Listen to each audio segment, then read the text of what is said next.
e Spallanzani. Estão presentes esse conteúdo na página 24 à página 31 do livro didático.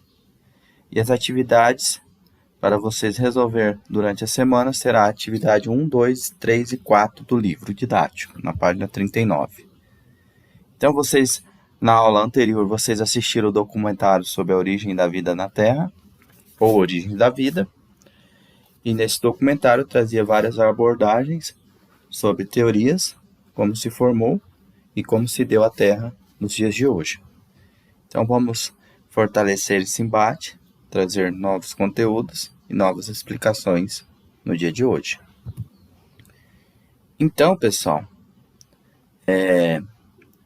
esses são estrômatos encontrados na Baía dos Tubarões, na Austrália. São fósseis antigos, né?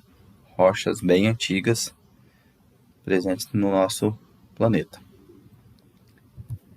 Então, a origem da vida na Terra, né? A origem da vida. Então, vamos lá. Considere como era o planeta Terra 3,8 bilhões de anos atrás. É difícil para nós imaginar o que significa tanto tempo, e é muito tempo mesmo. Nós estamos falando de ano 2021, e aqui nós estamos falando de bilhões de anos. Então, quando a gente fala de origem da vida da Terra, ou origem da vida no nosso planeta Terra, não foi do dia para a noite. Sim, foi constituído e evoluído por bilhões de anos. O que poderia existir em uma época tão remota? No entanto, de acordo com diversas pesquisas nesse período, já havia inclusive vida no planeta Terra, há 3,8 bilhões de anos atrás. Evidências de vida ancestral podem ser encontradas, por exemplo, nos chamados estromatolitos. Essas formações rochosas são produzidas pela ação de micro-organismos fotossintetizantes, no quais são denominados cianobactérias. São micro-organismos que produzem seu próprio alimento através da fotossíntese. Eles acumulam sedimentos e, com o tempo, formam com eles estruturas fossilizadas, que são os estromatolitos. Os fósseis mais antigos de bactérias em estromatolitos são datados de 3,5 bilhões de anos atrás. Mas outras evidências apontam que esses micro-organismos existiam há 3,8 bilhões de anos atrás. As camadas internas do estromatolito são formadas pelo depósito de detritos rochosos sob uma lâmina de cianobactérias, como podemos ver na imagem. Aqui as cianobactérias. Elas estão recobrindo os estromatolitos. Conforme o tempo passa, uma nova camada se forma, aprisionando a cianobactéria e promovendo o processo de fossilização. Então, para você, como surgiu a vida na Terra? São perguntas que devemos fazer, né? E a gente chega em vários questionamentos.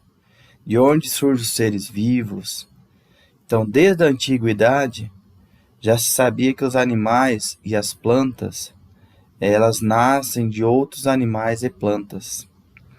Mas será sempre assim? Não haverá exceções? São perguntas que devemos fazer. Ao longo dos séculos, houve diferentes visões a respeito desta questão. Muitas pessoas acreditavam que os seres vivos menores e mais simples poderiam surgir sem pais, por um processo chamado geração espontânea, que a gente vai discutir mais à frente. E os cogumelos e os musgos pareciam brotar por si mesmos, sem sementes. Insetos e vermes também surgiam aparentemente sem a necessidade de pais. Então, atualmente, não são aceitas que os seres vivos que conhecemos, nem maiores, nem menores, eles sejam produzidos espontaneamente. Acredita-se que todos os animais e plantas nascem a partir de outros seres vivos semelhantes de sua mesma espécie. Mas e os primeiros seres vivos, né? De onde surgiram? Aqueles que aceitam a visão religiosa sobre a origem da vida na Terra, acreditam que Deus criou os primeiros animais e plantas, ou seja, eles não foram produzidos no processo da natureza, e sim de uma forma sobrenatural, que é a teoria do criacionismo. No entanto, as ciências naturais procuram explicar aquilo que conhecemos por teorias e hipóteses, né? Não religiosas, onde não tem a questão religiosa e sim científica, assumindo apenas a existência de teorias e processos naturais. Será que as forças da natureza sem auxílio sobrenatural poderiam produzir os primeiros animais e plantas? Interrogação, né? Uma pergunta. Essa era uma questão muito importante no século XIX. Recordemos, ao longo que foi o século XIX, que surgiram as primeiras teorias sobre a evolução dos seres vivos. Uma proposta foi a de Lamarck. Foi apresentada no início do século e a primeira versão da teoria de Charles Darwin foi publicada em 1858. Lamarck defendeu que todos os fenômenos biológicos são puramente naturais e que a vida deve ter surgido a partir de forças físicas e químicas, sem processos sobrenaturais. Darwin preferiu não tocar nesse assunto, ou seja, nem afirmou que os primeiros seres vivos surgiram naturalmente, nem que foram criados diretamente por Deus. Então, dentro deste contexto, a gente tem várias questões a serem levantadas sobre a origem da vida, né? Teorias da geração espontânea, teorias da explosão do Big Bang, teoria da panspermia, várias teorias que a gente vai discutir ao longo das aulas. Dando continuidade, a origem do universo. O universo é um assunto de interesse para a humanidade. A curiosidade do ser humano e a constante busca por explicações para o que está a nosso redor gerou questionamentos sobre a origem do universo, do planeta Terra, entre outros assuntos. Isso é muito discutido e não vai parar de ser discutido, por isso que o homem vai à Lua, o homem vai ao espaço, o homem busca ir a outros planetas, o homem cada vez mais tem a curiosidade de conhecer o nosso universo, porque ali pode estar diversas respostas, ali pode ser como os filmes que a gente assistimos de ficção, séries, ali pode estar também o nosso lar, né, futuramente, porque a gente tem a consciência que o planeta ele é finito, que as estruturas que nós temos, as substâncias, solo, tudo ele está sendo afetado sobre a ação do homem, a ação da antropologia. O homem está cada vez mais destruindo os nossos recursos naturais, e nós fazemos parte dessa destruição também. Quando nós falamos o homem, a gente andamos de carro, a gente compramos muitos itens que às vezes não necessitamos, e tudo isso vai impactando para o nosso planeta Terra, que pode chegar um momento de estagnação, no qual o planeta não consiga mais absorver tanto impacto, e ele vai responder de uma forma furiosa. E daí, por isso que os grandes estudiosos, eles cada vez mais estudam, né, o universo, porque pode ser que um planeta desse tenha condições habitáveis, nas quais a nossa espécie possa migrar futuramente e dar continuidade a ela em outro planeta. Não é uma coisa louca, mas sim uma coisa palpável, e podemos dizer assim que os filmes, eles pensam antes do momento, mas eles estão pensando de forma correta. Logicamente que a gente observamos algumas loucuras em alguns filmes, mas a ideia está correta. Então, assim, mesmo que estejamos longe de responder a muitos desses questionamentos, o desenvolvimento de diversas áreas da ciência, como a cosmologia, estudo dos cosmos, né? Dos planetas, das estrelas, das galáxias, permitiu que os cientistas elaborassem algumas teorias sobre como o universo foi formado. A seguir, vamos conhecer uma das teorias sobre a origem do universo. Então, uma pergunta para vocês, pessoal, para vocês pensar: como o universo se formou? Converse aí com seus pais, ou no grupo, com os colegas, e anote suas conclusões. Então vamos lá. Temos a teoria do Big Bang. Grande parte dos astrônomos acreditam que o surgimento do universo ocorreu aproximadamente 15 bilhões de anos atrás, a partir de uma grande explosão do universo, não só do planeta Terra, mas de todo o nosso universo, que se chama essa explosão o Big Bang, né? Segundo essa teoria, toda a matéria e energia existente estavam condensadas em um único ponto inicial. Ocorreu então uma explosão que fez a matéria violentamente expandir para todos os lados. Aí, dando continuidade, temos o esquema, né, que apresenta de maneira resumida uma sequência de eventos que ocorreram após o Big Bang. Então, a cosmologia é a área da astronomia que estuda a origem e a estrutura e evolução do universo.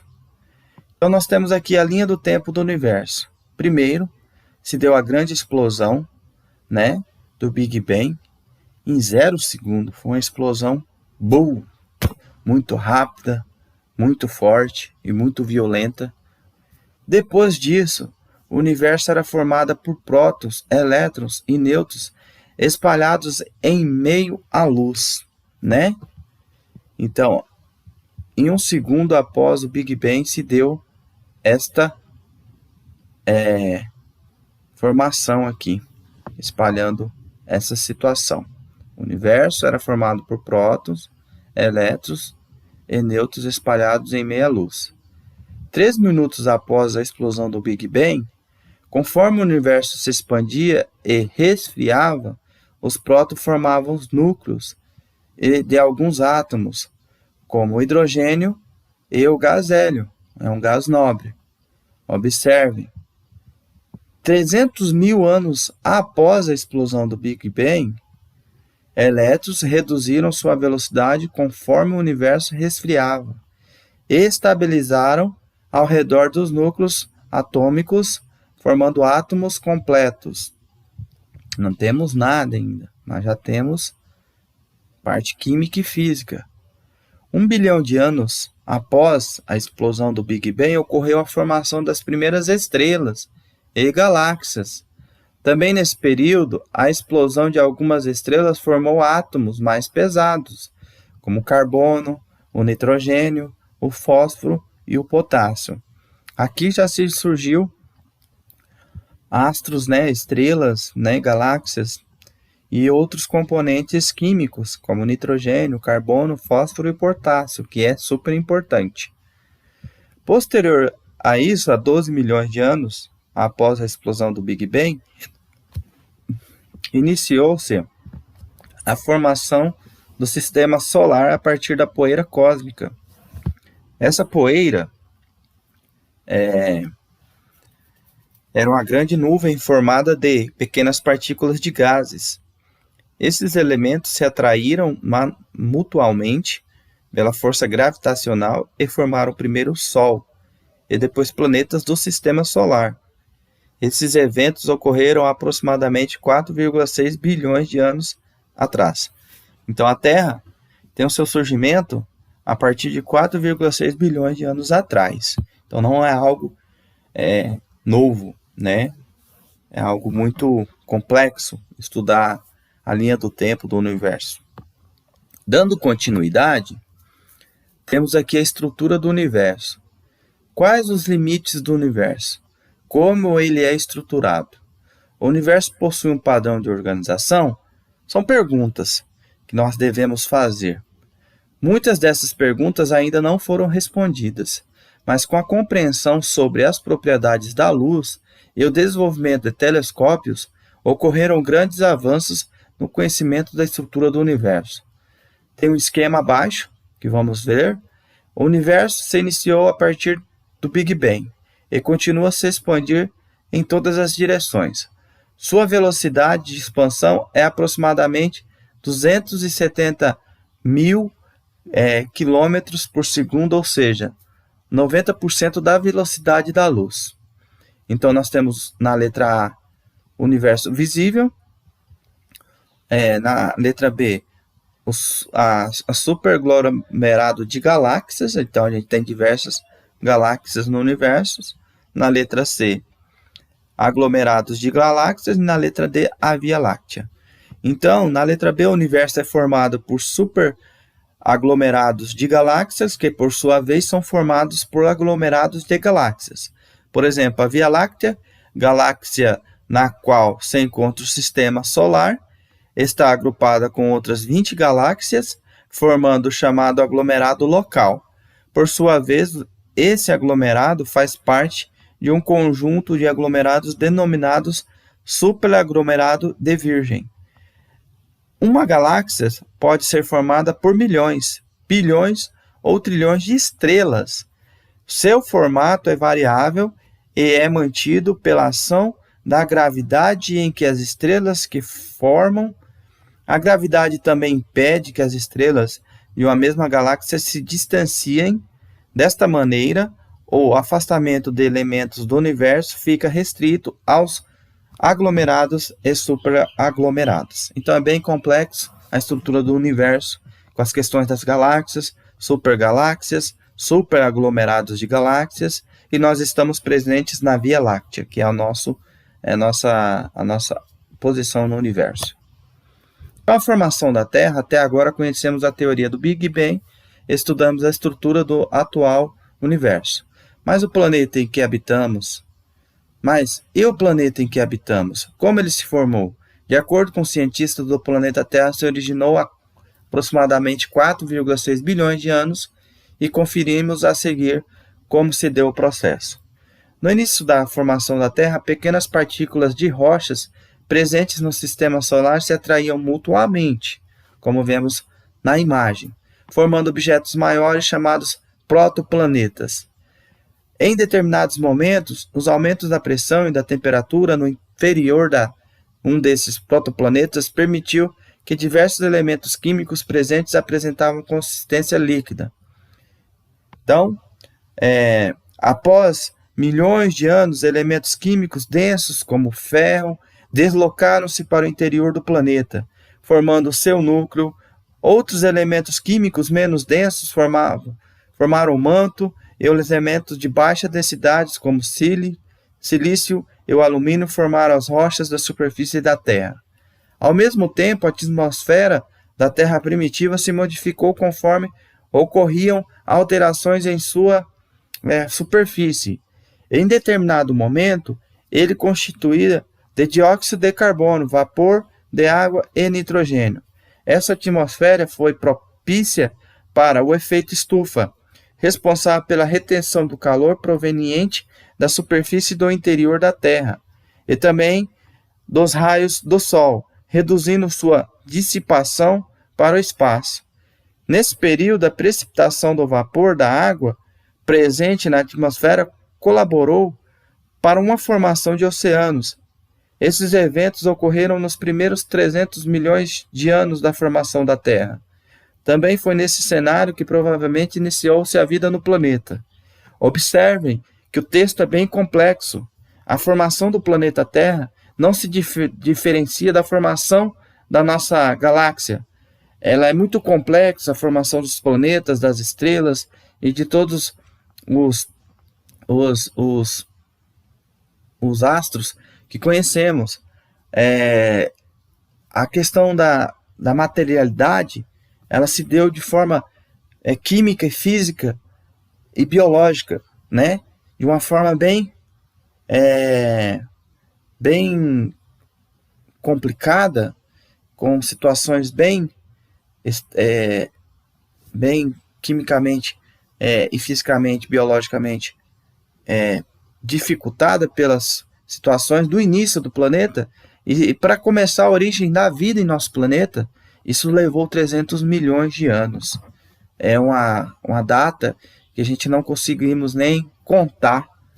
300 milhões, muito tempo, né? Então, para acontecer as primeiras vidas no nosso planeta Terra. Dando continuidade, nós temos a ilustração interna atual do planeta Terra. Primeiro, nós temos a nossa crosta terrestre, que é constituída principalmente de silício e alumínio, tá? Depois nós temos, um pouco abaixo, o manto, que é constituído em sua maior parte de ferro e magnésio, né? Podemos observar que são elementos que estão presentes na tabela periódica. Após isso, temos o núcleo de ferro líquido. Essas camadas formam o núcleo, são constituídas em sua maioria de ferro e pequena quantidade de níquel. E temos o núcleo de ferro sólido, né? Que é o núcleo terrestre. Então, essa é a formação da nossa Terra.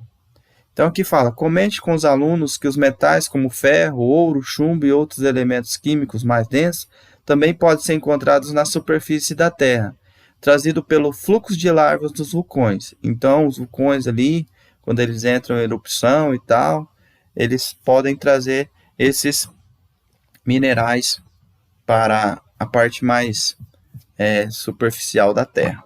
Temos a imagem do nosso planeta, ele é redondo, isso já foi comprovado, não é uma teoria mais, nenhuma hipótese, e sim uma constatação, mas tem pessoas que acreditam que a Terra é plana. Tudo bem. A origem da vida na Terra. Entre a metade do final do século XVII e o final do século XVIII, ocorreram intensos debates sobre os seres vivos eram formados. Uma das teorias mais defendidas na época era a teoria da biogênese, também chamada de geração espontânea. Então vamos aqui começar como se deu as teorias da formação dos animais no nosso planeta. A primeira teoria é a teoria da geração espontânea. A geração espontânea era uma ideia antiga, defendida pelo filósofo grego Aristóteles, né? E aceita durante muito tempo por parte dos estudiosos. Segundo essa teoria, os seres vivos poderiam se originar de matéria inanimada. O que é uma matéria inanimada? É algo que não é vivo. Essa teoria foi testada por meio de ensaio proposto pelo médico belga, né, Von Baptiste von Helmont. Em uma caixa, ele colocou camisas sujas de suor e espigas de milhos. Após algum tempo, foram encontrados ratos na caixa. Com isso, Helmut deduziu que os ratos tinham se produzido espontaneamente a partir das camisas e das espigas de milho. Olha a ideia para a época. Ele deduziu isso. Ele deduziu que uma camisa com suor deu origem a ratos, ou as espigas deram origem a ratos. Poxa, uma mutação totalmente interessante, mas não era tudo isso. Mas para a época foi algo aceito. Daí veio o experimento de Red. Então Red, ele usou recipiente aberto, colocou ali carne, podemos ver um pedaço de carne, né? E recipiente com gás. Ele percebeu que no recipiente aberto, as moscas entraram e botaram larvas, tá? Por quê? Aqui tinha todo o material que as proteínas que as moscas necessitaram para a reprodução. Então elas botaram larvas para se eclodir e virar novas moscas. Era um material rico, né, em alimento para este inseto. No outro recipiente que ele colocou o gaze, as moscas não entraram e as larvas não foram botadas. E não nasceu nada diferente, mas aqui tinha larvas. Então Red colocou pedaços de carne em recipientes de vidro. Ele cobriu a abertura de alguns desses recipientes com a gaze e deixou outros descobertos. Após alguns dias, Red observou que sobre a carne nos recipientes abertos apareciam larvas de moscas. Já na carne dos recipientes com gases não haviam larvas. No primeiro experimento de Red realizou, os recipientes foram fechados com uma tampa. Com a ausência de ar no interior do frasco, poderiam ser considerados um fator limitante para o surgimento de vida. Ar, pessoal, ele pensou, ar. Então Red refez o experimento utilizando o gaze no lugar das tampas para resolver o problema da entrada de ar. Então daí ele fez o experimento. Como as larvas apareceram somente sobre a carne com a qual as moscas tiveram contato, Red concluiu que esses insetos colocaram ovos sobre ela, e desses ovos eclodiram as larvas. Esses resultados contribuem para contestar a teoria da geração espontânea, na qual a gente se referiu anteriormente, de Jean-Baptiste Valmont, no qual ele colocou uma camisa com suor, espigas de milho e nasceram ratos. Ele quebrou esse paradigma e falou, está errado. Então, a qual defenderia que as larvas teriam surgido da matéria sem vida. Então, essa teoria espontânea caiu por terra. Com Francisco Red, uma série de outros cientistas desse período afirmava que os seres vivos podiam surgir apenas de outros seres vivos. Aí sim, foi uma teoria que contestou, né? Esses cientistas estavam os chamados pré-formistas, como o médico britânico William Harvey e o fabricante de lentes holandesas Leeuwenhoek, né? Que a questão dos microscópios. Então Harvey acreditava que todos os seres vivos já estavam formados no interior de ovos antes de nascer, tá? Então, a ideia dele é bem interessante, mas a gente sabe que o ovo, ele começa ali a desenvolver, ele é todo o aparato para que o ser vivo desenvolva e tenha condições de alimentar até ele dar origem a um novo ser com a eclosão do ovo. No caso dos seres humanos e outros animais, esses ovos estariam protegidos no interior do corpo das fêmeas. Investigando essa ideia, Leeuwenhoek desenvolveu um tipo de microscópio, com o qual fez diversas observações importantes. Em uma delas, ele narra ao outro cientista ter encontrado pequenos animais no sêmen masculino, com os quais acreditavam que podiam ser miniaturas dos seres humanos. Surgiu assim a ideia de que os seres vivos não eram formados a partir de ovos, mas no sêmen de animais machos. Então, assim, ele tinha razão. O homem tem que ter o espermatozoide e o óvulo para ter encontro e formar o zigoto.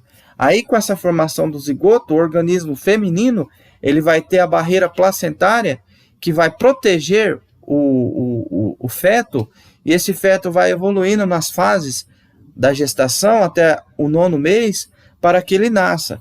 Então, em partes, ele tinha razão, mas ele não sabia ainda da questão do óvulo, né? Então, esses são os desenhos dele que ele fez, do que ele visualizou no microscópio simples dele da época, mas evoluído, uma grande evolução para a ciência. Dando continuidade, apesar de enfraquecida pelo resultado do experimento do Red, a teoria da geração espontânea continuava sendo defendida por alguns estudiosos, principalmente para explicar a origem dos micro-organismos observados com o advento do microscópio. Um desses defensores era o naturalista inglês John Tuberville Needham, influenciado pelas ideias de seu colega francês Louis Buffon. Ele realizou um experimento que procurava demonstrar a geração espontânea de micro-organismos. Needham ferveu uma pequena quantidade de caldo de carne em um recipiente, de modo a destruir os micro-organismos presentes no líquido e no ar do frasco. Posteriormente, vedou o recipiente com a rolha, de modo que os micro-organismos de fora não pudessem entrar. Alguns dias após o experimento, no entanto, apareceram micro-organismos no caldo de carne. Dessa maneira, Newton concluiu que o surgimento desses micro-organismos, seres microscópicos, só poderia ser decorrente da geração espontânea. Por outro lado, os defensores do modelo pré-formista não aceitaram os resultados de Newton. Com o objetivo de contestá-lo, em 1785, o naturalista Lázaro Spallanzani repetiu o experimento de Newton. Ele fez algumas alterações. A boca do recipiente foi derretida com fogo, de modo a ficar hermeticamente lacrada, impedindo a entrada de ar. O caldo de carne e o ar foram expostos a temperaturas maiores por mais tempo. Por que ele fez isso? Ele neutralizou qualquer situação que poderia contaminar o experimento. Ele ferveu o caldo de carne por muito mais tempo e o ar foram expostos a temperaturas maiores e por mais tempo. Isso fez com que esse caldo de carne ficasse estéril. E daí, ele estando estéril, não havia nenhuma contaminação. E daí ele comprovou que o experimento que Newton concluiu, de geração espontânea, ele estava contaminado. Havia uma contaminação no qual constatou Lázaro Spallanzani. Então ele comprovou ali que o experimento do outro estudioso estava errado. Passado alguns dias, não houve aparecimento de micro-organismo no interior dos recipientes, o que fez Spallanzani chegar às seguintes conclusões. No experimento de Newton, o ar no interior do recipiente não havia sido aquecido o suficiente para eliminar o micro-organismo. Então houve o quê? A sobrevivência de alguns micro-organismos ali, que depois se desenvolveram ali dentro e deu contaminação. Newton não vedou adequadamente o recipiente, permitindo a entrada de ar contendo micro-organismo no interior do recipiente. Então, isso fez com que contaminasse. Newton, por sua vez, rebateu as conclusões de Spallanzani, dizendo que um aquecimento muito elevado do ar havia destruído suas forças vegetativas. Newton acreditava na existência dessa força, que, segundo ele, era responsável pelas condições necessárias para que as moléculas gerassem a vida. Spallanzani passou 20 anos tentando provar a inexistência dessa força vital. Mesmo sem uma conclusão definitiva, o embate travado por esses cientistas ofereceram importantes contribuições para a ciência. É importante frisar que na ciência, essas brigas que acontecem para cada um defender sua hipótese, sua teoria, ela é importante porque reforça outros estudiosos fazer vários experimentos e ali surgir uma conclusão mais definitiva e mais palpável e mais apropriada para o momento. Pessoal, então a gente fechou a aula de hoje falando um pouco sobre a origem da vida, sobre a origem do planeta Terra, sobre as teorias da geração espontânea, sobre a quebra dessa teoria da geração espontânea através do advindo do microscópio e de outros estudiosos que a gente podemos observar. E se vocês tiverem alguma dúvida, na segunda aula de biologia da semana, nós podemos tirar dúvida através do via Meet, do Classroom, ou através do próprio WhatsApp. Eu estou aberto para indagações, para questionamento e para discussão do conteúdo no dia de hoje, tá?